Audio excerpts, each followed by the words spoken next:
ప్రకటన గ్రంథం చదువుతున్నాను. 18వ అధ్యాయం చదువుతున్నాను. అటు తర్వాత మహాధికారం గల వేరొక దూత పరలోకం నుండి దిగివచ్చుట చూచితిని. అతని మహిమ చేత భూమి ప్రకాశించెను. అతడు గొప్ప స్వరముతో ఆర్భాటించి ఇట్లనెను: మహాబబులోను కూలిపోయెను. అది దయ్యములకు నివాస స్థలమును, ప్రతి అపవిత్రాత్మకు ఉనికి పట్టును, అపవిత్రమును అసహ్యమునైన ప్రతి పక్షికి ఉనికి పట్టును ఆయను.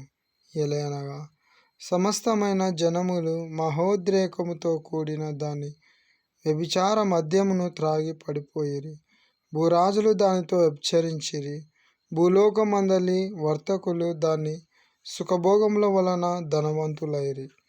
మరియు ఇంకొక స్వరము పరలోకంలో నుండి ఇలాగ చెప్పగా వింటిని: నా ప్రజలారా, మీరు దాని పాపములలో పాలివారు కాకుండునట్లును, దాని తెగుళ్లలో ఏదియు మీకు ప్రాప్తించకుండునట్లును దానిని విడిచి రండి. దాని పాపములు ఆకాశమునంటుచున్నవి. దాని నేరములను దేవుడు జ్ఞాపకం చేసుకొని ఉన్నాడు. అది ఇచ్చిన ప్రకారము దానికి ఇయ్యుడి. దాని క్రియల చొప్పున దానికి రెట్టింపు చేయుడి. అది కలిపిన పాత్రలో దాని కొరకు రెండంతలు కలిపి పెట్టుడి. అది నేను రాణినిగా కూర్చుండుదానను, నేను విధవరాలను కాను, దుఃఖము చూడనని తన మనస్సులో అనుకొనెను. గనుక అది తన్ను తాను ఎంతగా గొప్ప చేసుకొని సుఖభోగములను అనుభవించెనో అంతగా వేదనను దుఃఖమును దానికి కలుగజేయుడి. అందుచేత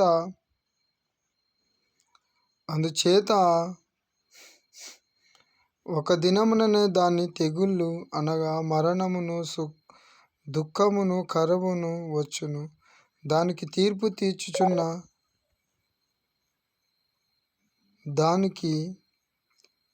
తీర్చుచున్న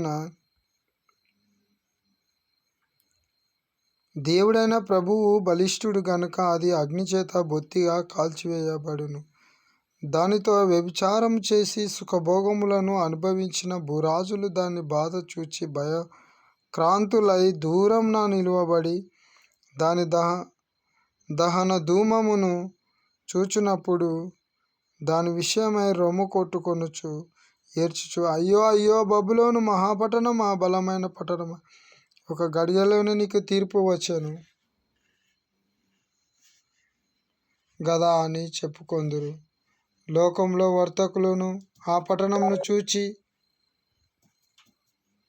పట్టణమును చూచి ఏడ్చుచు తమ సరుకులను అనగా బంగారు, వెండి, రత్నములను, ముత్యములను, సన్నపు నార బట్టలను, ఊదా రంగు బట్టలను, పట్టు బట్టలను, రక్తవర్ణపు బట్టలు మొదలైన సరుకులను, ప్రతి విధమైన దబ్బ మ్రానును, ప్రతి విధమైన దంతపు వస్త్రములను, మిక్కిలి విలువగల కర్ర, ఇత్తడి, ఇనుము, చల్వరాళ్ళు మొదలైన వాటితో చేయబడిన ప్రతి విధమైన వస్తువులను, దాల్చిన చెక్క, ఓమము, ధూమ ద్రవ్యములు, అత్తరు, సాంబ్రాణి, ద్రాక్షరసము, నూనె, మెత్తని పిండి, గోధుమలు, పశువులు, గొర్రెలు మొదలగు వాటిని, గుర్రములను, రథములను, దాసులను, మనుషుల ప్రాణములను ఇక మీదట ఎవడును కొనడు.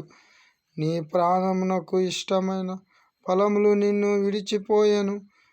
రుచ్యమైనవన్నీయు దివ్యమైనవన్నీయు నీకు దొరకకుండా నశించిపోయినవి.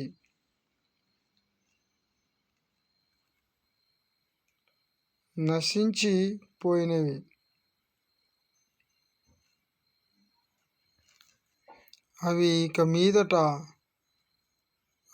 మీదట కనబడవని చెప్పుకొనుచు దాని గురించి దుఃఖపడుదురు.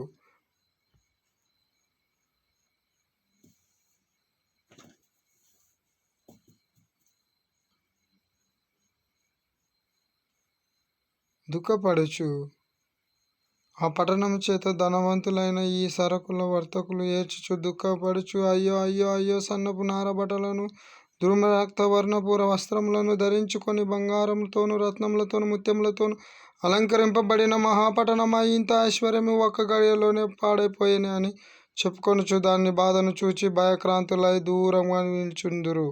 ప్రతి నావికుడును ఎక్కడికైనాను సరువు చేయు ప్రతి వాడును ఓడవారును సముద్రము మీద పనిచేసి జీవనము చేయు వారందరూ దూరంగా నిలిచి దాని దహన ధూమమును చూచి